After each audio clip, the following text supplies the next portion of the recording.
webinar participant. Ladies and gentlemen, here I am, Muhammad Fakih Tawami, as the Master of Ceremony will guide this webinar. Before we come to the main session and start our agenda, let me explain the agenda schedule of the webinar. First is opening. Second, the speech from Andi Ahmad Priyandarma, Sarjana Teknik Magister of Engineering, as Chairman of Urban and Regional Planning Department of Universitas Muhammadiyah Banjarmasin. The third, the general lecturer, which be delivered by Town Planner Dr. Nurhaliza Halim, as Senior Lecturer in Urban Regional Planning, Faculty of Built Environment and Surveying, University Technology, Malaysia. The fourth is closing. All the blessed audience and participant, let's open this event by saying Basmalah. Bismillahirrahmanirrahim. Okay, now we invite to give Mr. Ahmad Andri Priyandarma, Sarjana Teknik Magister and Engineering speech to speech. Time is yours. Okay, thank you. Assalamualaikum warahmatullahi wabarakatuh. Alhamdulillahirabbil alamin. Salatu wassalamu ala anbiya'i wal mursalin wa ala alihi wa sahbihi ajma'in, amma ba'd. May Allah Subhanahu wa taala bless all of us. I Andi Ahmad Priyandarma, as head of Urban and Regional Planning Department, Universitas Muhammadiyah Banjarmasin, would like to say thank you for our speaker today, Planner Dr. Nurhaliza Halim from URP Technology Malaysia, Faculty of Built Environment and Survey, and best practice in community involvement and resilience, community-based tourism. I welcome the Honorable Dean of Faculty of Built Environment and Survey, University Technology Malaysia. Thank you for joining this webinar. I would also like to say welcome to all participants on this webinar. I'm sure the topic that we presented will broaden our knowledge. Amin. So, to formally open this webinar, let's start with Bismillahirrahmanirrahim. Assalamualaikum warahmatullahi wabarakatuh. Back to MC. Thank you. Thank you for Mr. Andi Ahmad Priyandarma for the speech. I'll bless the audience and our participant. Now we come into the main event. That is the webinar. And the theme is Best Practice in Community Empowerment and Resilience, Community-Based Tourism, which be delivered by Town Planner Dr. Nurhaliza Halim as speaker and Miss Hani Maria Sairina, Master Science as moderator. Time is yours. Assalamualaikum warahmatullahi wabarakatuh. Selamat pagi semua. Waalaikumsalam warahmatullahi wabarakatuh. Selamat pagi. Thank you for your invitation and also the collaboration with both university. And I'm may humble myself to introduce again. Once again, I'm Town Planner Dr. Nurhaliza Halim here to talk about the topic that been given given. Okay, the best practice of community empowerment and resilience. One of the best practice in Malaysia, we focus with the community-based tourism. So I will share my slides with you. Okay, give me about 1 minute to share with you.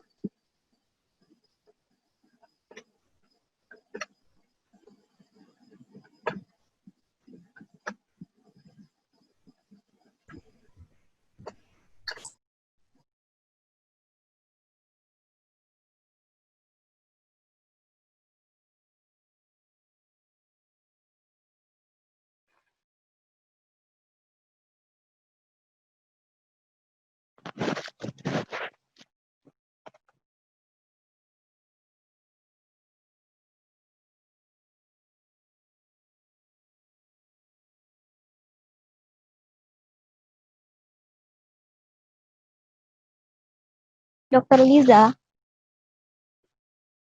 Hello? Yeah. Can you hear me? Yes. All right. Can I introduce you before you start the Yeah, thing? sure, no problem. Sure. Okay. Assalamualaikum warahmatullahi wabarakatuh. My name is Hani.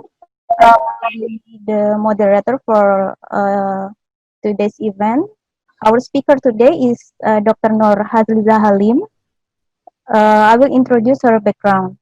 Dr. Nur Hazliza Halim is a senior lecturer in Urban and Regional Planning Department, Faculty of Built Environment and Surveying, University Technology Malaysia, Johor, and has more than 15 years of experience in teaching. Dr. Hazliza, also the Research Fellow of Tourism Planning Research Group, a research group specializing in tourism studies, tourism policy, community development, and sustainable urban planning. She is also the corporate member of Malaysian Institute of Planners and a member in board of Town Planners Malaysia. Dr. Hazliza has led and involved in many consultancies and research projects with various national and international stakeholders, such as IUCN, WWF, Ministry of Housing and Local Government, Ministry of Tourism, Arts and Culture, Forest Research Institute of Malaysia, Tourism Malaysia, and many local authorities in Malaysia. Dr. Hazliza also involved in various collaborative research with national and international universities. Among the partner universities in the research are University of Girona, Spain, Shibora University, Japan, National Cheng Kung University, Taiwan, Universitas Bung Hatta, and Universitas Gajah Mada in Indonesia. As an urban planner and tourism expert academia, she always has the passion to help and contribute in optimizing the community well-being for sustainable livelihood. So I think that's the introduction for Dr. Natalisa. The time is yours, Doctor. Okay, thank you, Ms. Ani. It was quite detailed, actually. Thank you for the introductions. All right. May I know if the slides been appear in your Yes, screen, yes. everyone? Yes. Okay. So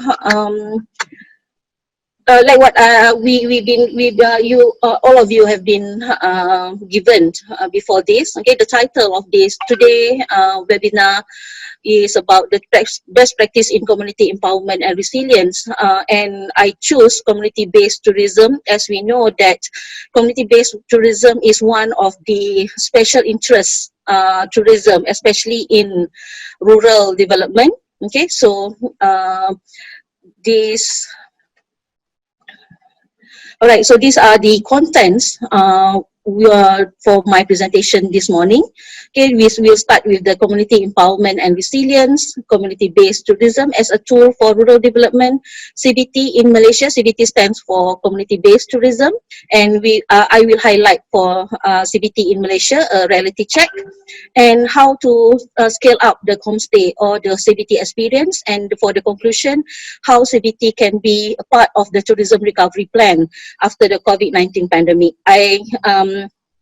I think everyone very interested with the topic of how COVID-19 pandemic will become another shock to the tourism industry. So as we know, community-based tourism is a slow tourism. Okay, it's a slow tourism. So this is why I choose community-based tourism, and probably you will have some opinions on yourself regarding this topic. All right.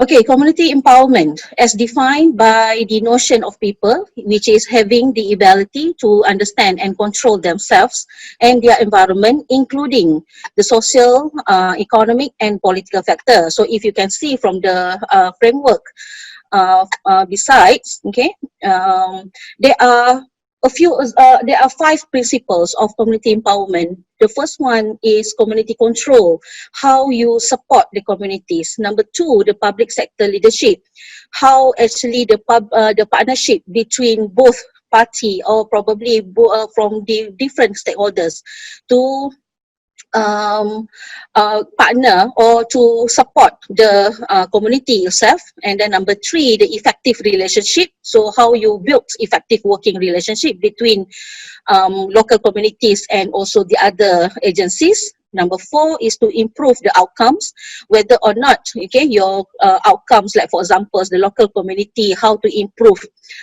their resources, how to improve their product to become a tourism product. And number 5, as the accountability, to make sure that everything is transparent and accountable, so that the community, they don't have any arguments in their organization, internal organization. So there are 3 main qualities. The first one is to decide who's make the power, to making the decision to make the power. Number 2, to have access to the information and resources. And of course, number 3, to give options to this community to make a choice. All right.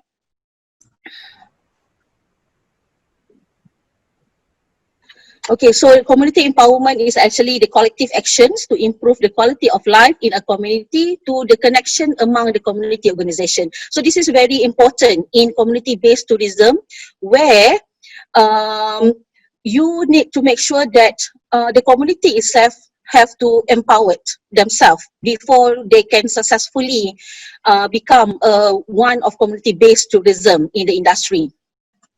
Number 2, how community empowerment in tourism. So in Malaysia, community empowerment in tourism always been associated with homestay program. So most probably in your case, probably in Indonesia, also so called as the homestay, or sometimes it's called as the kampung stay or desa stay. Okay, so these are the that normally we use in Malaysia.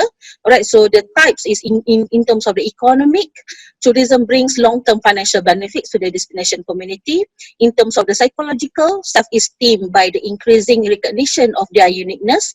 Social, to maintain and enhance the balance of the local community development initiatives, especially in rural development. And in terms of the political structure within the community provides a good leader, and also provide a good representative forum where people concerned in the tourism resources and also the tourism development in their place. Okay, so this will provide them the good opportunity to represent in the decision making. So this is very important, the 4 elements of the empowerment, especially in successfully producing or successfully come with their own tourism product. Okay. So why is CBT very popular in tourism development? So this is this is growth. Even you can see the picture that I choose is actually from Indonesia. Okay, I think it's Sang Angklung Ujo. Okay, so is the inherent potential as a tool for rural development and empowerment, and is a pro-poor. Okay, so this CBT is actually one of the tools for the pro-poor. Okay, pro-poor development. Those is populist nature, and also it has low startup capital. So mostly, if the rural development agencies, any rural development agencies want to make to help the rural area, so they will start. If they're thinking of the tourism, they will start with the community-based tourism, because it's a low startup capital, and then it's very convenient vehicle for the political mileage, especially. Sometimes it's been used by the political agencies persons to get used with their area, and especially to take up certain funding, okay, for the rural area. All right, so the main benefits of community-based tourism. The first one is to create the direct jobs, especially to the local community. Number 2, for their additional income. Okay, for their additional income. Number 3, as the education and further training opportunities, especially in terms of the language, to provide them with the good service, good guiding, and also to enhance their infrastructure of the place, to strengthen the social and organizational structure. protection of the local resources, okay, to preserve the environment, especially the tourism resources, okay, where it soon will become tourist attractions, okay, and then to preserve the cultural heritage in terms of the strengthening the cultural identity, and the next one is to improve standard of living and then to be the reduction of the migration, because we know that many rural people, okay, many rural community, they will migrate to the urban area. Why? Because there are no jobs in the rural area. So community-based tourism is one of the tools to reduce the migration, especially for the teenagers. And of course, the last one is to empower the women and the youth. All right. So, however, there are many literature. Okay, there are many literature in the in our reviews. Okay, shows that many community-based tourism fail. Okay, fail within 3 years. Okay, within 3 years, due to number one, dependency syndrome, because these people, they don't have enough training, they don't have enough experience how to sustain or how to make sure that their business, their community-based projects will sustain throughout the years. So they lack of adequate markets because they depends on the travel agents, okay, they depends on the tour operators, they lack of the local capacity because of they lack of the in terms of the human resources, the youth, the human resource, and then low bed occupancy because they can only offer 1 or 2 bedrooms. So these are, and of course the last one, the poor leadership and organization. This will comes to the end of the lack of empowerment and resilience. So this is why most of the community-based tourism, especially in Malaysia, having a difficulty to sustain and also resilience throughout the years. Okay, starting from in their starting years and throughout the until now. Yeah. Okay, so what is home community-based tourism and why homestay is one of the community-based tourism? So as I mentioned before, that community-based tourism, especially in Malaysia, very common, okay, very common to be attached with the homestay, whereby homestay is one of the subset of the community-based tourism. So among them is also visiting the village, okay, visiting the village and so on and so forth. I will explain to you again.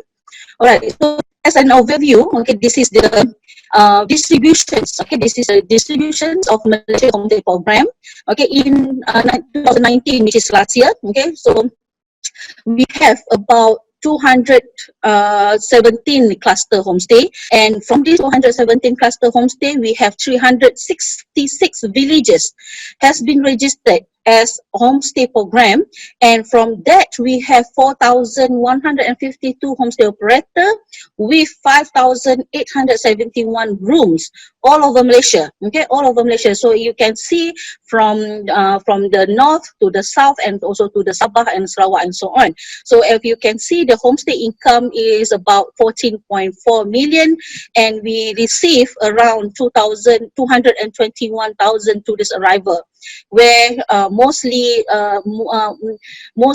is from the domestic tourists. Domestic tourists, about 180,000. Okay, so this is the examples of homestay house. Very, very common in Malaysia. So we have the first one is the homestay Sri Tanjung. This is in Malacca. Okay, it's a very traditional house. Okay, it's very traditional house, and we promote the traditional culture of Malacca to the tourists. Okay, number two is the one of the the homestay Misowalai. Okay, this is homestay Misowalai Kinabatangan. So in my presentations, okay, the best practice, I will introduce to you about the homestay Misowalai again later. So this is the homestay activities. Okay, the homestay activities from that's commonly be done. Okay, in any homestay programs in Malaysia. So we have culture like local wedding ceremony. We have local lifestyle. Okay, doing ayaman ketupat and drinking coconut from the coconut itself. And we have traditional games. Okay, playing with the host and also the guests. And we also have traditional dance, okay, and also the cultural performance. We also have cultural performance where in most of the homestays in Sabah and Sarawak, okay, in Sabah and Sarawak, normally they have an ethnic minority, okay, ethnic minority. So they will do cultural performance based on their ethnic culture. And we also have traditional cuisine that normally will be introduced to the tourists, nature-based activities, local lifestyle, cottage industry and craft, and so on and so forth. So far, homestay program in Malaysia has been started up, okay, since 1995, okay, since 1995. So since then, we have achieved a few awards. Okay, we have achieved a few awards. Like for example, number one, we have the UNWTO Assess Awards for the Innovation in Public Policy and Governance in 2012. This is based on the Malaysia Homestay Experience Program. And to date, if not mistaken, in 2012, 2015, Malaysia started to enroll or to collaborate with the ASEAN members countries, okay, to develop ASEAN homestay standard, where until 2019 we have about 15 homestay program awarded as the ASEAN homestay. So these are among the achievements that received by the homestay program in Malaysia, and we see, okay, Malaysia government see that homestay program is one of the potential tourism product that can be promoted more, and also can be sustained in a long term. Okay. So, however, okay, even though we have achieved certain awarded, we have certain recognitions. However, most of these homestay still trapped in a comfort zone. Okay, why they trapped in the comfort zone? Because they always have the dependency. Okay, the dependency trap to depends to the government, to depends to the agencies, to depends to the travel agent to bring them through this and so on. So among the problems, among the issues from this homestay, lack of USP. USP means unique selling proposition, and they have and they don't have the differentiations. As what I mentioned before this, we have homestay program normally will offer cultural performance, they will offer traditional games, they will offer they will offer all the activities, okay, activities between host and guest. However, if we have just imagine if you have 360 homestay all over Malaysia, and they offer the same activities to the tourists. So where are the uniqueness of each of the homestays? So this is why we see that the homestay program or the community-based tourism in Malaysia, some of them not successful. So we have to find what are the best practice, or what are the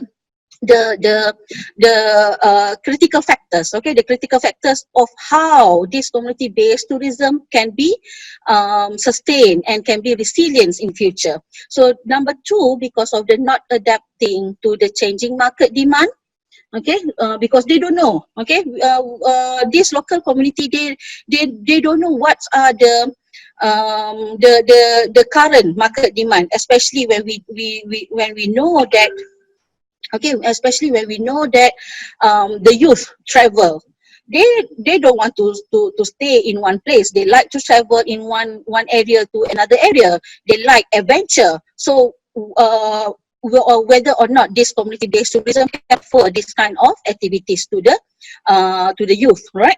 So isolated from the surrounding ecotourism attraction, especially, okay, not just ecotourism, but probably from the other products, like for example, rural attractions or agro-tourism attractions, okay, trapped in the dependency I explained just now, and also they're stagnant. Okay, their performance is not declining but stagnant, just similar. Okay, they don't have any increment. So these are the things that we see community-based tourism need to scale up and to mainstream for a better, okay, for better resilience. All right, so what is resilience? All right, what is resilience? Community resilience. So community resilience is the capacity to prepare for any disruptions, to recover from shocks and stress, and to adapt from and grow from the disruptive experience. So in tourism, resilience is ability to bounce back after every shock. So currently we are in the situation of pandemic. Okay, so whether or not this pandemic can be considered as the shock, okay, so like the other events, like for example SARS, bombing, tsunami, and so on and so forth, okay, where this caused shock to the industry, and whether or not the community-based tourism also included or also um, um, what we call it as the become an effect to from the tourism industry. As we know that community-based tourism normally they are based in rural areas. So whether or not this pandemic or this shock also um, also affected to the community-based tourism. So as you can see, my diagram besides that, so community resilience have a few actions, okay, actions, learning, and also the resources and capacities. All right, so the first one, how do we make sure that the community-based tourism can be resilient or can be empowered or can be scaled up? Okay, can be scaled up. So the first one is to make sure that we need to increase in terms of the breadth and also in terms of the depth of the homestay or the activity experience. So I will explain again what is the breadth and also what is the depth. Okay, so this is to make sure that to increase the arrivals and as well as to increase the experience, the tourism experience in the community-based tourism. So what is increasing breadth of homestay experience? So increasing breadth of homestay experience is to expand the homestay variants, okay, to expand the homestay variants where as you know that homestay program, okay, homestay program especially in Malaysia is actually the original is the tourists will go and stay with the host, okay, we go and stay with the host in their house. So that's what we call as the live-in homestay, okay, live-in homestay. Of course, this will attract many market segments, especially international students, especially those who want to go for the adopted family, okay, adopted family, like for example Japanese market, Japanese students, they like to come to Malaysia because of the adaptations, okay, the adopted family program, okay, and also they have the volunteer program.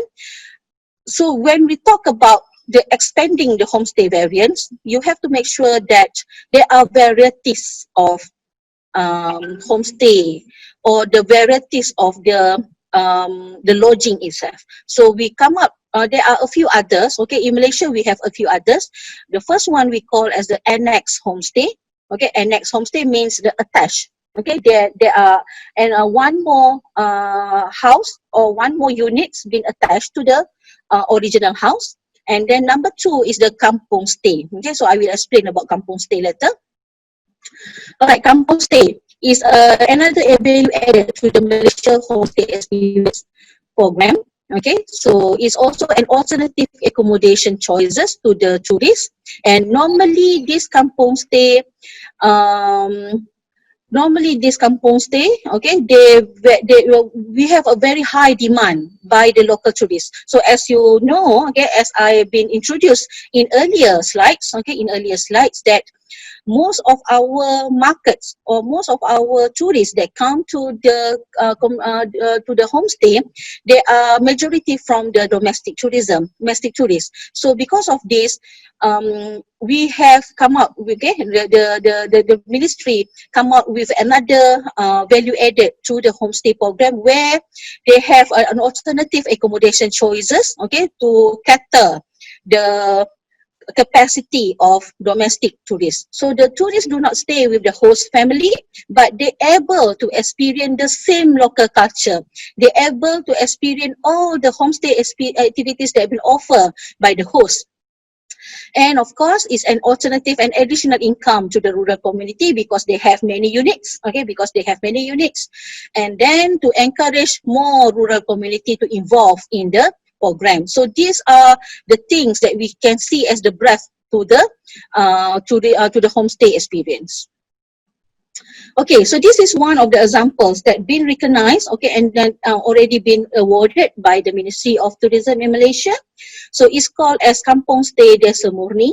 So this is in Pahang, okay, this is in Pahang, where they offer, okay, this like the so-called resort style, okay, resort style homestay, which can cater most of the domestic market. So these are the another level of experience, tourist experience that we can promote, okay, we can promote as part of the community-based tourism.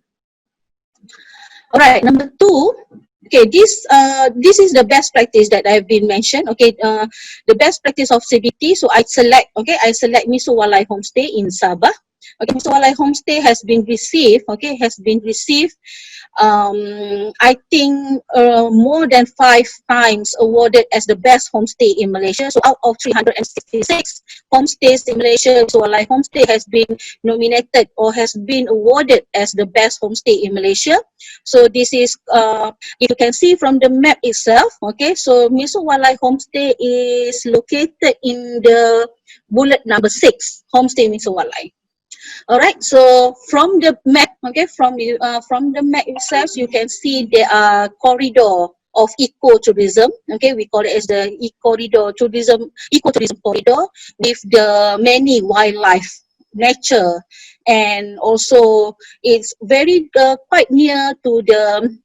It is about 1 hour drive to the main city center, the Kota Kinabalu, okay, Kota Kinabalu, and the keystone, okay, the keystone or the main activities there is the wildlife watching, okay, river cruise, and as well as they have a sanctuary, okay, the wildlife sanctuary. So these are the main product or the keystone that have in the corridor, the tourism corridor of Kinabatangan, okay, Kinabatangan, and where this is where the homestay Miso Walai located, which they use the existing resources or attractions they have in the corridor to become their main attractions.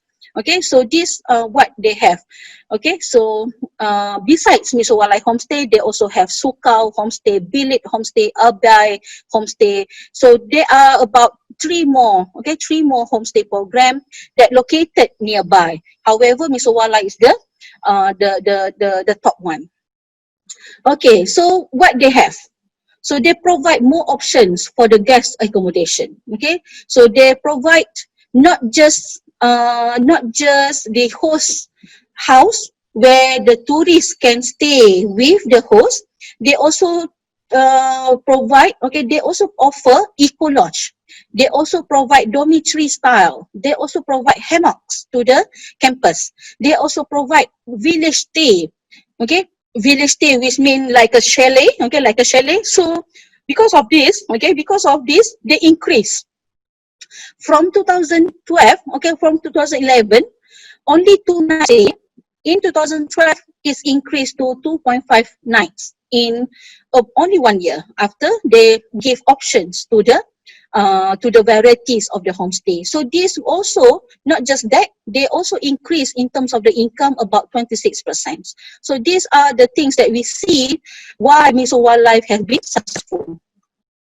Okay, so how do you increase the depth? Okay, just now I mentioned about the breadth of the homestay program. Now we want to see, we're not just looking at the breadth, but we also want to see the depth of the experience. So the depth of the experience basically based on the 8 factors. Number 1 is to enhance the interpretation and also the storytelling. So if you are a good storyteller, you can make sure you can make the journey, okay, the tourism journey or the traveling journey become more adventure, become more fun, okay, become more fun. So these are the things that normally local community don't have. Okay, they don't know how to make sure that their stories, they don't know how to interpret their information into a good stories. Okay, number two, to improve bonding through food. As we know that international tourists, or even domestic tourists, they want to see, they want to taste the local cuisine. Okay, they want to taste the local cuisine. So these are the things that normally will improve with the bonding. Like for example, you cook together with the guests and so on. Number three, to reduce environmental tokenism. Okay, reduce environmental tokenism. So I will explain in detail later. Okay. So number four, to establish and strengthen the partnership. Number five, to add the fun to the educational experience. Number six, to create a career path. Number seven, to avoid the dependency trap. And of course, the last one, to strengthen the leadership and local organization.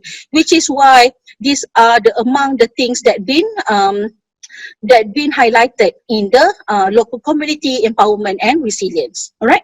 So number one, enhance the interpretation and storytelling. So you have to intermediate. Okay, you have to make sure that your training modules or the local community have went through a certain training and guidance to make sure that they have increasing to this tourist experience guidance, like for example from river cruise to the archaeological trails and so on. So we want the local community to know how to explain to the tourists, not depends to the tour guides.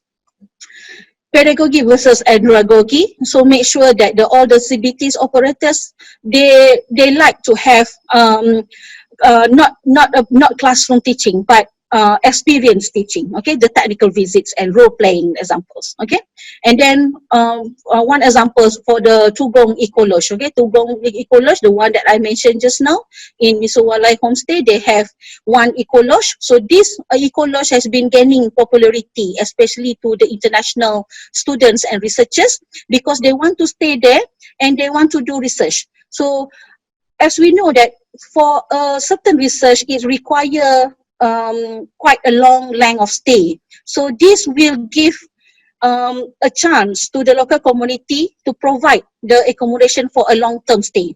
Okay, so it also can offer the high-end guiding. High-end guiding, like for example, if the research is about the wildlife, so the local community are the people who know, they are the expert who know about this product. All right. So the next one is to improve the safety and comfort during the wildlife watching. So we have to make sure that the tourists that come, they're very concerned for their safety. They're very concerned for their hygiene. So, okay, so these are the things that we need to make sure that the tourists comfortable when they come to our to the village. They are safe enough, okay, to travel either by boat or by walking or others.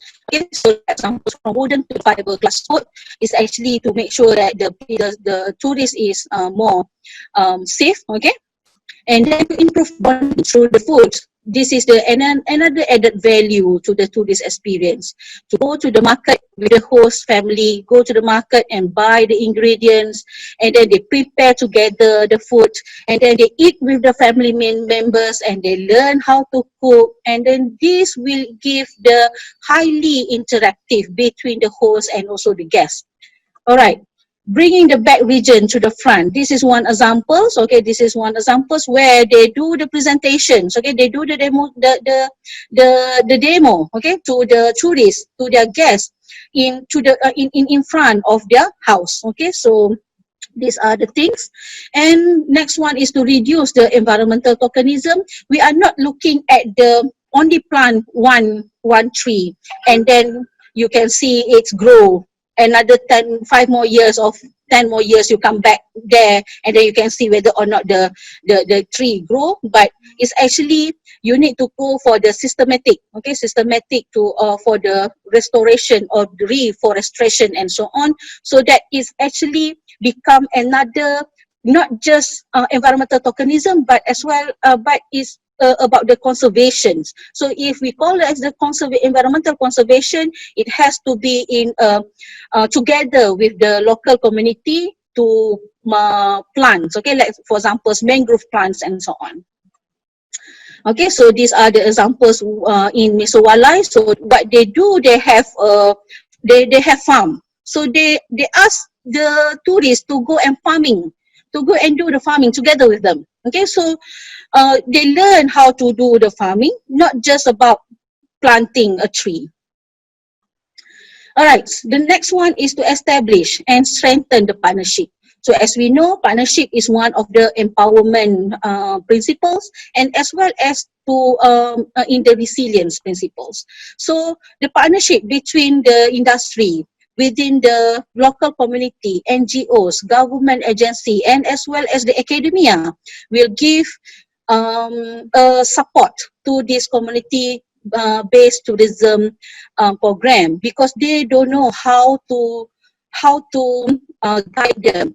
So these are the partners, okay, these are the stakeholders that they need, okay, that they need for them to be empowered and for them to be grow, okay, to grow. All right, so develop partnership to open up new markets. So this is an examples where international NGOs, okay, international NGOs has been partnered with Misowalai program, with Misowalai Homestay, where they provide not just the human resource, but also they provide in terms of the network, not in terms of the networking and as well as the tourists. All right.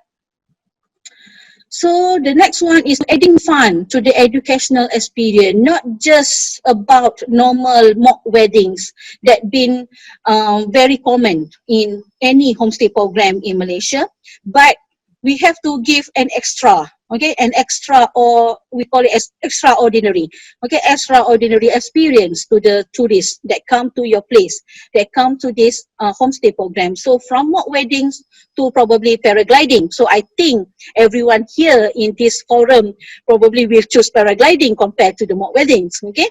So these are the things that actually will give a new experience to the tourists. And then the next one is to create a career path. So as we know that community-based tourism is one of the additional income to the rural community. And we know that among the issues is to make sure that the youth or the teenagers won't migrate to the urban area. So because of that, we develop community-based tourism, or we create community-based tourism, so that we give another additional income and we give another career path to the youth. So these are very important, especially in having career path that crucial in terms of the long term. And of course, one of the good examples is the Kaikoura Whale Watch, okay, Kaikoura Whale Watch in New Zealand, where they sponsor training to the guides to be promoted to the captain. So this is one of the community-based tourism that been successfully in New Zealand. Again, dependency trap. Okay, dependency trap, as we know that homestay program or the community-based program that been set up in Malaysia, they are normally from the government initiatives. So because of that, the local community start their homestay, but initiated by the government. However, in some years, okay, in some durations, the government will stop the dependency, meaning to give them fundings or anything, okay, or to anything. However, so these are the things that the local community needed because of the lack of funding, the lack of the capacity, the lack of the support, the financial, either in terms of the financial or the technical aid. And Next one is to strengthen the leadership and local organization. So the local leadership we call as the local champion. So this local champion is normally they need to have principles of innovative, the principles of trustworthy, the principles of the visionary, patient, courageous, good communicator, proactive, sensible, disciplined, and resourceful. So these are the role of local champion, where if we don't have, if the community-based tourism program don't have a good local champion, then they don't have a good leadership that can bring them or can brought them to the certain levels. So we need a local champion that become a local elite. That become a local elite that people can follow this local champion. Alright, so as we know from the Windsor Wildlife experience, from the Windsor Wildlife experience, they started the Homestay Program. When they started the Homestay Program, they only because of the initiative of this local champion, and then they brought, they become a more broader networking. They set up an associations, and then after 8 years they set up the enterprise, the social enterprise, so called as the tourism cooperative. Alright, so in terms of the COVID-19 tourism, when will the tourism fully recover, and will this community-based tourism recover? So I already finished my best practice, my explanation about the best practice in community-based tourism, why we need community-based tourism to be empowered, to be promoted, and to be one of the tools to help rural development. So if we can relate with the recovery from the COVID-19 pandemic, so we see that community-based tourism also affected, highly affected, and in general, tourism industry has been highly affected as well, in any places in the world. So will community-based tourism also recover like the other types of tourism? So these are the things that we have to see we have to see in future. So when we say that COVID-19, so we know that there are no cure at the moment, no vaccine at the moment. So it will recover, in general, it will recover once the vaccine is available, once the cure is available. So at least 1 more year from now. How about CBT? So will CBT also recover? So how CBT can recover? So these are the things that we need to see in this time, in this time, that the community to strengthen the community empowerment, and also to strengthen the community resilience, so that they will recover. They will soon recover, as well as the other tourism product as well. So the preparing for the recovery, we need a strong leadership. We need a common vision, need a strategic plan. We need having a right tools, to promote the community-based tourism. We need to acknowledge changes in demand. We know that in demand now, people are very concerned about the safety. They're very concerned about the hygiene. They're very concerned about the social distancing.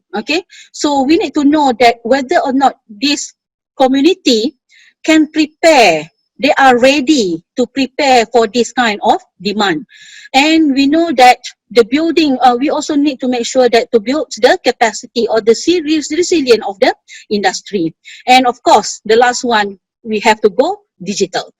So the point is here, the issues here is whether or not the community-based tourism, we can prepare them, we can prepare them as part of the recovery plan for the tourism industries. So in conclusion, so I think we already end, I come to my last slide already. So as the conclusion, homestay or CBT is very easy to set up. As I mentioned just now, is a government initiative, so very easy. Just select 10 houses. Just select 10 houses in one community, and then they can set up a Homestay Program. We need to scale up the homestay experience, which is vital to make sure the community empower, and also to make sure that they become more resilient in economic viability. And of course, the ultimate challenge is to transform this CBT, this community-based tourism, to a component of a new tourism, especially in our future tourism markets demand.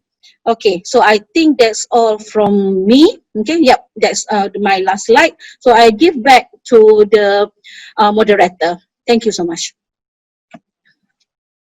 Thank you, Dr. Lisa, for a very interesting presentation. So now we come to the Q&A session. I think we already have around 4 questions for you, Doctor. Yep. Okay, I will read the first question. Is it possible to develop community-based tourism by providing hotel as a place for tourists to stay instead of homestay? Which one is more effective? Okay, that's the first question. So do I need to answer now? Yes. Want me to answer later? Now? You can answer now. Yes. Okay, so this is regarding the questions just now, whether or not we can have a hotel as the examples of homestay, right? Instead of original house, which I put in the screen, this one. Okay, in Malaysia, actually, the homestay that been registered, to the Ministry of Tourism, they are all must be the rural setting. It has to be a rural setting.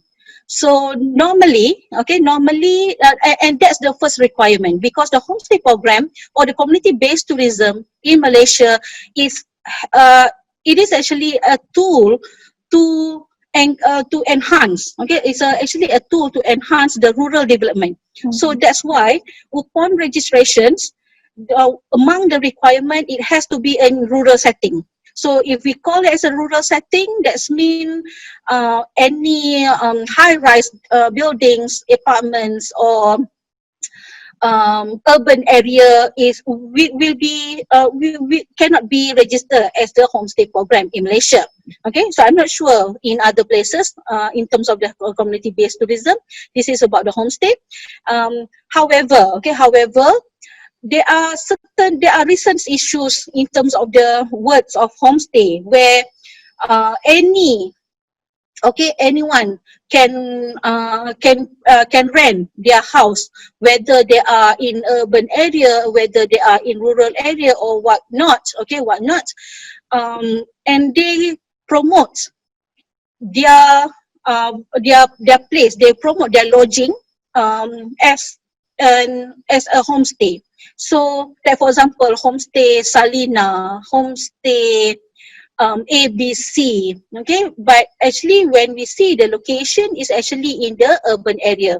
So in terms of the community-based tourism, the principles of community-based tourism is actually to promote rural community, okay, to promote the rural community activities compared to the urban area. However, in terms of the setting, okay, we also have some issues now where the people use the words of homestay even though they are located in urban. So probably this, I'm not sure whether in Indonesia you have the same problems or not. Okay, so that's my answer for the questions. Okay, thank you, Doctor. So the homestay is for the focus on more on the rural area, right? Yes, correct. Yeah. Okay. Now we have the second question from Nabil Sauki. In Malaysia, does the community-based tourism have a specific target audience for its type of tourists? For example, international travelers or groups? Or does it open its tourism doors for every type of tourist and traveler? Yeah, thank you. It's a very good question. In Malaysia, Yes, homestay program is actually been one when when the government setting up setting up the homestay program as one of the community-based tourism program in Malaysia. Is because of we see the potential of Japanese market. So that's our first market actually. Okay, from the Japanese. So the Japanese students, they like to travel to Malaysia for the tourism purposes, okay, for the educational purposes. So they like to stay with the rural community. So because of that, okay, we receive a few markets, a few segments from Japan, and since then, which is in 1995, and since then, the homestay program, after we're setting up to cater this market, then since then we increase in terms of the to cater the other market as well, like for example from the Korea market, from the China. So far China is quite low in terms of the community-based tourism, in terms of the homestay program, but we receive quite many numbers in the Japanese and Korea, okay, Japanese and Korea, and of course our domestic tourists is higher proportions in the tourist arrival, because of they stay for a certain event, okay, for the certain event, like for example they want to have any, if they visited, okay, they visited upon Hari Raya and so on, so they will use this homestay. Okay, so also in terms of for the team building, if they do some team building and others. All right. So I hope that's answered the question. Okay, thank you, Doctor. So we have two more questions. The third one from Ainun Hasanah.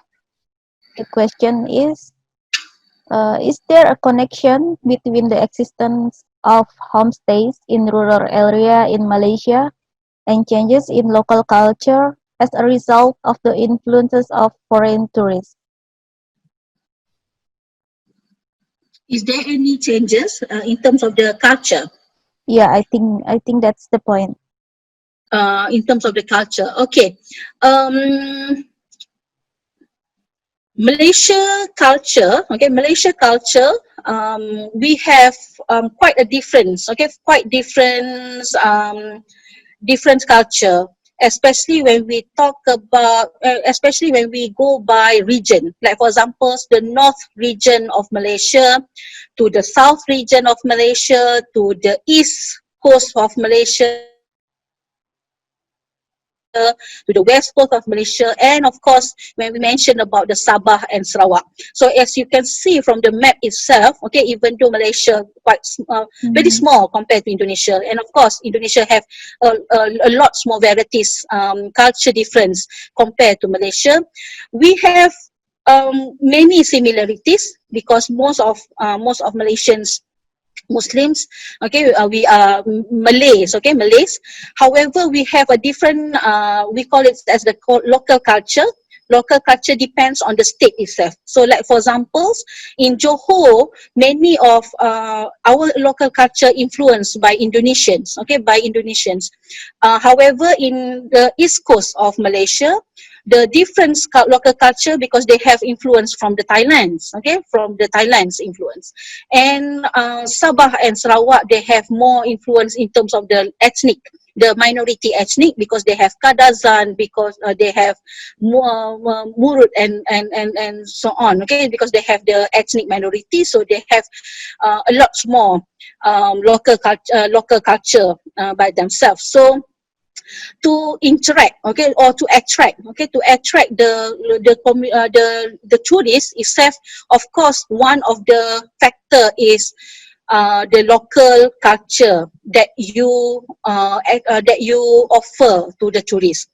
So in Malaysia, no doubt in Malaysia, the Sabah and Sarawak is more popular. The homestay program in Sabah and Sarawak is more popular than the Semenanjung, okay, because Sabah and Sarawak, they have a very unique local culture compared to us in Peninsula, okay, in Peninsula. So because of that, the homestay program or the community-based tourism is more attracted in Sabah and Sarawak. But no, besides that, okay, besides that local culture, we are also have the other attractions.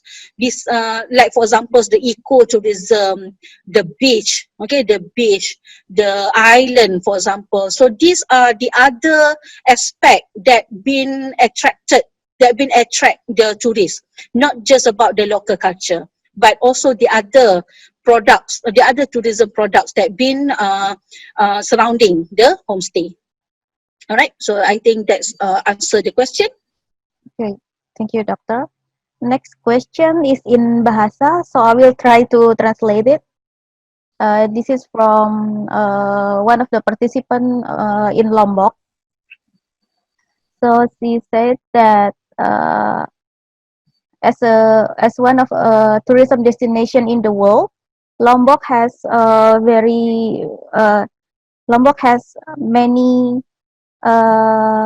rural tourism, such as like kampung tourism.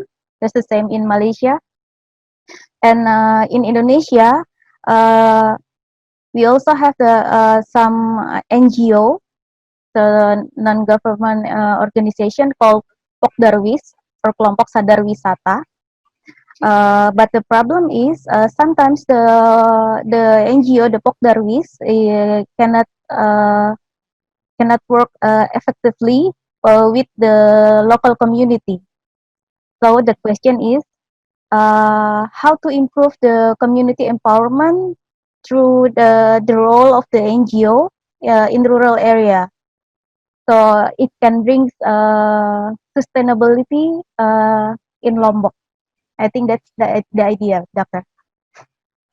Okay, very good questions, and actually that's among the main problems we have, not just in Indonesia, in Malaysia also as well.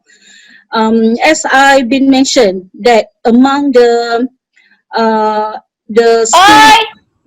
among the scaling up, how we want to make sure that this community-based tourism successful, or this community-based tourism can be enhanced, okay, can be strengthened, okay, is through the partnership.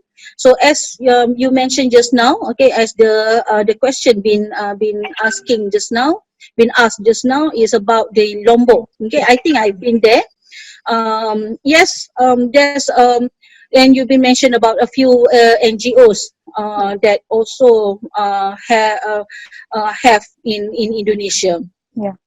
Okay, so in terms of the partnership, we know that it's very difficult for the local community to approach the NGOs to partner with them. Okay, to partner with them. And normally the NGOs we like to go to the certain area that been been highlighted. Like for examples, they have a very unique examples. They have unique in terms of the wildlife. If they are in near to the wildlife, so maybe relic, okay, who want to go there, or they have a very unique in terms of the biodiversity, okay, then probably there are many NGOs related with the environment will like to go and then give funding to them in terms of the research. So how we want to approach them, okay, how we want to approach these agencies, how the local community can approach them. So first of all, we need to strengthen the internal partnership first. Not about the NGOs yet. Probably you need to strengthen, okay, probably the local community have to strengthen in terms of the internal organization first, in terms of the leadership, in terms of the organizational, in terms of the association and so on. And then, okay, and then to come up with like we call as the for examples like kick off, okay, kick off projects, okay, small projects or small community based tourism actions, okay, to showcase, okay, to these potential partners to become the community partners soon, okay, whether in terms of the fundings, whether in terms of the human resource and so on. So this will give um will attract, okay, will attract the agencies to see, oh, okay, we have this village, they are very energetic, they have very strong leadership, they have very strong community empowerment, internal community empowerment, so let's help them to, let's see whether they can improve themselves or not. So these are the starting. Don't even Miss Walai also starting with that. Okay, they started with the internal organizational leadership, okay, organizational, the association and so on, and then they try to showcase, they try to promote themselves, they try to promote, they try to go for the internal networking first, and then after that they soon been introduced to the bigger scale, to the bigger player, and then to the international. So probably with the nearby agencies, nearby schools, okay, to promote volunteer projects or to promote any agro tourism or rural tourism or probably eco tourism. And these are the things that the empowerment, the community empowerment should have before the external empowerment. All right, so I think I answered the question. Yes, very clear. Okay, we have next question from Rahima Sabas. Okay, I think this is almost similar with the previous question. The concept of kampung stay is almost similar with desa wisata. In Indonesia, we call it tourism village, especially in West Nusa Tenggara. So in West Nusa Tenggara, they have 99 tourism villages. And the question is, what should the people or the local government do to build community awareness of tourism, and how to increase capacity and the social resilience amongst the community in disaster era? Okay. Probably I can give a few examples in Malaysia, okay. So we in Malaysia to promote community-based tourism, especially the homestay program, okay, we started with the registrations, okay, we started with the registration of the homestay. So as long as the village have enough house, okay, as per requirement of Malaysian government, we need to have 10, at least 10, minimum 10 house owner.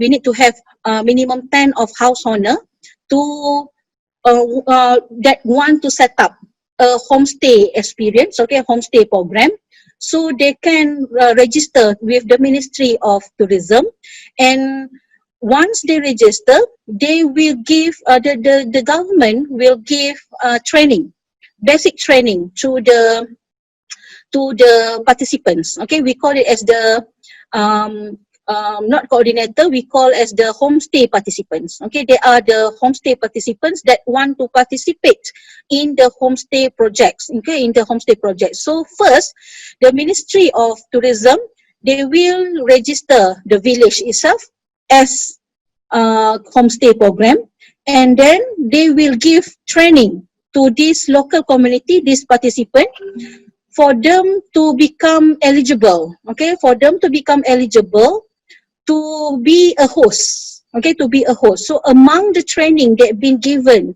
to this host is housekeeping training, guiding training. We are the host, okay, we are the host training. There are a few other basic training. So, and also they provide, Malaysian government also provide a few guidelines for them to to follow. Okay, to follow. Like for examples, every time tourists come to their house, they need to register the tourists, and they need to know where the tourists come from, what are the tourist activities they want to do, and then also in terms of the guidelines, in terms of the hygiene, guidelines of the preparing the house, preparing the food, and so on. Okay, so and it will take around about, if I'm not mistaken, about 6 months before they've been given the plaque. Okay, they've been given the plaque to each of the house. Okay, I'm not sure whether I have the examples of the plaque here. No, I don't have. So basically, each of the house, like for example, just now when I mentioned there are 10 houses that want to register under the homestay program, so they will give a plaque that they can showcase in their house, or on their house, okay, in the front door of the house. That's mean they are the homestay registered with the Ministry of Tourism. So it will give confidence to the tourists to go and stay in their house, because they already went through the procedure for them to become a homestay host. Okay, homestay host. So I think each countries also have a certain guidelines or a certain procedure, because Indonesia also a part of the ASEAN members, and if I'm not mistaken, Indonesia also have been awarded a few homestay, okay, a few homestay, been a few community-based tourism, desa wisata, if I'm not mistaken, has been registered, has been awarded as the ASEAN homestay standard, using the ASEAN homestay. So as you can see from my slide that I put in the screen now, okay, the ASEAN homestay. So that's also, I think, if I'm not mistaken, a few Indonesian desa wisata also been awarded, as well as become to the ASEAN homestay in terms of the ASEAN homestay standard. So these are the things that make the requirement, or give the requirement, or also the basic basic standards to the homestay program to be a part of the community-based tourism. All right, I think that's answer the question. So is there any other questions? Yes, we still have any other questions. Okay, from Mr. Fian Farizal, what kind of contribution from Malaysia Royal Family for this program? Maybe for the community-based tourism. Royal family. Yeah, is there any, Doctor? Okay, I'm not pretty sure about the about a special, like a special funding allocated from the royal family. However, as we know that in Malaysia, every state in Malaysia, we have our royal highness, and they also very much supported. Okay, very much supported in terms of the development of rural, of rural people, of their people. So they are not certain, they don't have a special, like a special allocation from them, but from time to time, or from the project by project, they give some certain fundings, and also certain support, like for examples, orang asli, if you the Aboriginal. Okay, the Aboriginal in Malaysia they are like so-called as the very dear to the royalty, very dear to the royal family, because for the royal family, the Aboriginal people, they are very special. So because of that, they have a special funding for the Aboriginal people, okay, through the Aboriginal agency, to increase, or to enhance, or to develop their area, whether or not the purpose is for the tourism, the purpose of the for the homestay, but they can get quite very easy funding from the royal family. So so we have a few homestay program which located in the Aboriginal village. Like for examples, in Pahang, in Sabah, in Sarawak, so they have a few Aboriginal village. In Pahang especially, okay, they have because royal family. Okay, in Pahang, so we have Aboriginal village in near to Taman Negara. So they can set up. Okay, they can set up the homestay program and they can get certain fundings from the royal family. Yes. Okay. Doctor, do you want to take a short break? Never mind. Yeah, I just I just have my drinks just nearby Okay. here. It's fine. Yeah. If you have any other questions, yeah, please Yeah, we go have ahead. plenty questions. The It's next, okay. It's okay. the next one is from the head of our department, Mr. Andi Mhm. Ahmad Priyadharma. Can you please explain, is there any connection between one kampung stay with another kampung stay? Because in Indonesia, we have the concept of tourism village, and each village has different character and has different culture. So how can you explain? Is there any relationship? How to connect between one village and another? And he has another question, doctor. The second Yep. question is about the sharing income between kampung stay with the government. Okay. All right. Okay. I think I better answer the second question because it's very straightforward. The Okay. second question is about the sharing income between the government and also the community. The answer is the government didn't get any shared income for any types of fundings that have been given to the community, because it's for the sake of the community. So the government only give funding for them to use, and then and some, of course, there are certain types of funding, like for example development fundings, or they call so-called as the loan. So they give loans, of course, but with the very small, I think no interest at all, to give back the funding to the bodies, okay, to the bank that been approved by the government.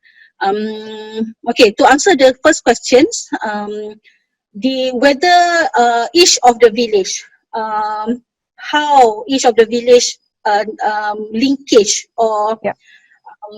connected to each other, since they are very because in some area, okay, for example, if I can show from this map, sorry, if I can show from this map, the Misowalai map, all right, here. So as you can see from this map, it's not just one homestay in that area. As I mentioned, we have another 3 more. So in total, we have 4 homestay program in the corridor, in that corridor. So how each of these homestay differentiate their products, and how this homestay they connected to each other. Number one, as I mentioned in earlier of my slide, that basically the community-based tourism, they lacking in terms of the preparations or their readiness to receive, okay, to receive many tourists at one time. Like for example, if you have one group of tourists from Japan coming to the Kinabatangan area, and there are about 100 students, and one village only can support, Misuwalai for example, they only can support about 20 students. Okay, and that's on, if 20 students is about 10 houses. They can only give to 10 houses. Why 10 houses? Why, even though there are many other houses in the village? Because the other houses is not, first, because they are not registered to the ministry. Second, because they are not ready. Okay, their rooms are not ready for the tourist, spec. Okay, for the tourist spec. So they cannot offer their house, their rooms to the others. So how we want to cater for another 80? So this will be divided into the other homestay. Okay, to the other homestay program, like for example, to Sukau, to Bilik, and to Abe homestay. So each of these homestay will get connected to each other. Even and they will come up with their special package. Okay, special package to cater to this market, which probably if the travel agents come, okay, the travel agent or probably the owner of the package itself, probably from the Miso Walai, so the Bilik, Sukau and Abe will follow the same package. So some of them will offer the same culture, the same culture for that package only. So how they want to differentiate if they offer the same culture? So this is where the tourist itself will get to know, we get to see, or we get to experience a different type of culture when Sukau offer different type of food, Bilik offer different type of activities, like for example the host and guest activities.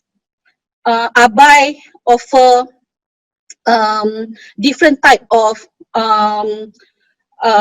guidings.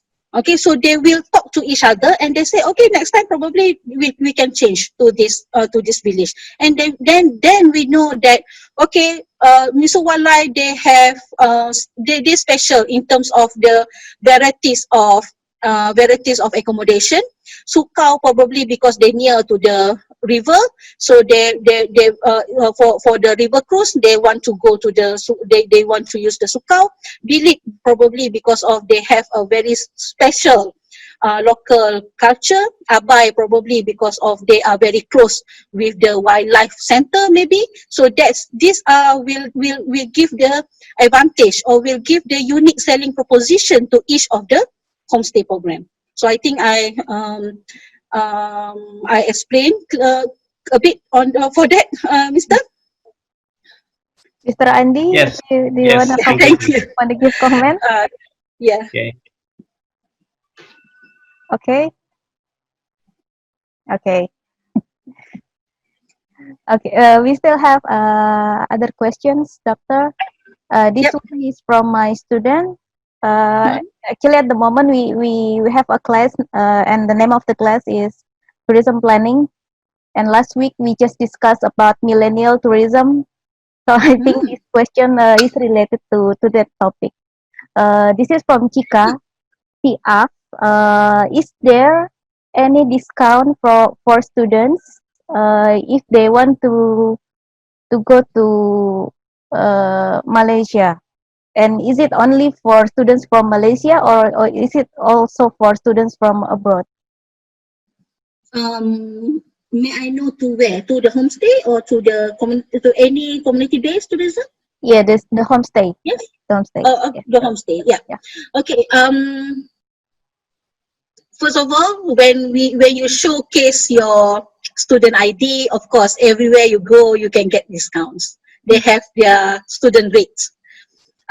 Anywhere, I think anywhere in the world.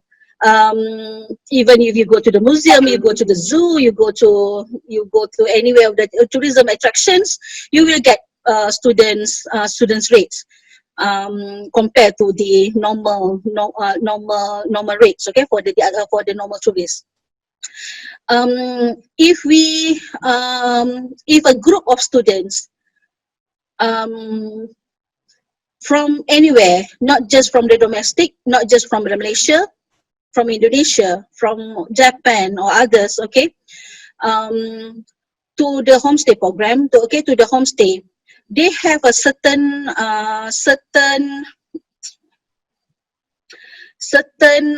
rate that been given for a group, okay, for group, because homestay program in Malaysia, their market segment, okay, their market segment mostly from students, because the students like to go to the rural area to do some team building, to do some volunteer projects, to do some project anak angkat, okay, like adopted families, and then they have a few other more activities that probably from the universities or from the schools, okay, a part of their requirements. So the rate that been given by the host, by the homestay, okay, by the homestay, normally they have a certain rate for the students, in certain with the certain groups numbers, okay, like for example, if less than 20, probably with certain rates, 50 and 20 to 50 with certain rates, and so on and so forth. I'm not really sure whether or not these rates is normally different than the difference compare students and normal tourists, but I'm pretty sure, okay, I'm pretty sure because the rates given normally by the group package. Okay, by the group package. So so if the students are in the group package, let's say 10 students in a group, then they will ask for the price, okay, for the rates. Then they will come up with a certain rate which activities that required by the students itself. Okay, and normally it's quite low. Okay. All right, so I think I answered the question. Yes, I think we have 4 minutes left, and we still have one more question. I think this will be the last question for you, Doctor. Yep. Okay, this is from Gusti Anna. She asked about the homestay houses. When it is decided to make the homestay, uh, does it have to preserve the cultural values such as typical architecture or the other cultural uh, condition in the village? Yes, the answer is yes. They have to preserve the local culture, architecture, especially to the buildings. But however, that's not the basic requirements. That's not the basic requirements to register as the homestay participant, because we know that not many houses in the village is very huge, very pretty, beautiful, like the one that I put in the slides. Okay, like the one I put in the slides. So we have to know that um, rural people, okay, rural community, they are not so, they are not, they are very, they are in below, they are average, okay, and then they are most of them, they are below the income generation, okay. So we cannot put the architectural preservation or the designs of the buildings as part of the requirement to become an homestay participants. So, but it's an added value. It's an added value to their homestay, to their house, if they can get, if they have a very nice architectural structure, architectural buildings, designs of their house, so that it will give an options to the tourists to stay in their house. Okay, to stay in their house. So sometimes if we go to search, okay, to search the places that we want to stay, we look at the exterior. Okay, we look at the exterior. So sometimes this exterior will give the added value. However, it's not the basic requirement for the registrations. So the registration is only about among the basic the registration is only each house need to have one special room, okay, one special room to the guests. So if you can, meaning to say, it's not that that room is used by you, and then when the tourists come, you want to provide the room to the tourists. No, cannot. So it has to be an empty room. It has to be an empty room that offer to the tourists. And the next one is you have a separate bathroom to the tourists, with for the tourists. And then you have some in terms of the basic requirement for the tourists to go for the activities and all. Okay. Okay. Thank you very much, Doctor. I think that's the last question Yep. for today. Let me give a short conclusion from the presentation and our discussion today. So basically, the community-based tourism in Malaysia and Indonesia has so many similarity in Malaysia they have a kampung stay and homestay, and then in Indonesia we have what we call as a tourism village or desa wisata. And of course, there are so many boundaries when we are talking about community-based tourism. But we can start from the smaller level for the participation with the local people and the community empowerment, and then we start to bigger level, because each area are dealing with different problems. So I think that's what I can conclude for today. I will return the speech to Fakih, to MC Fakih. Fakih. Yes. Okay, thank you. Okay. Thanks to town planner Dr. Nur Hazliza Halim for the information and knowledge which have been given us to us. May it be useful for us. Our blessed audience and participant. Finally, we get last session in this event that is closing. So let's close this event by saying Hamdalah. Alhamdulillah. Alhamdulillah. Alhamdulillah. As the master of ceremony, thanks to town planner Dr. Hazliza Halim as the speaker and Professor Ismail Said as the head of Green Innovation Research Group, University Technology Malaysia, for giving us the opportunity to host the webinar today and audience entirely. May we had conducted will be useful for us. If in guiding this event I make mistake or offended someone here, please forgive me. Assalamualaikum warahmatullahi wabarakatuh. Waalaikumsalam. Before we Waalaikumsalam close, warahmatullahi wabarakatuh. should we us have some picture together in this event or screenshot? So turn on your camera Please turn on. for all the audience. We can take a group picture.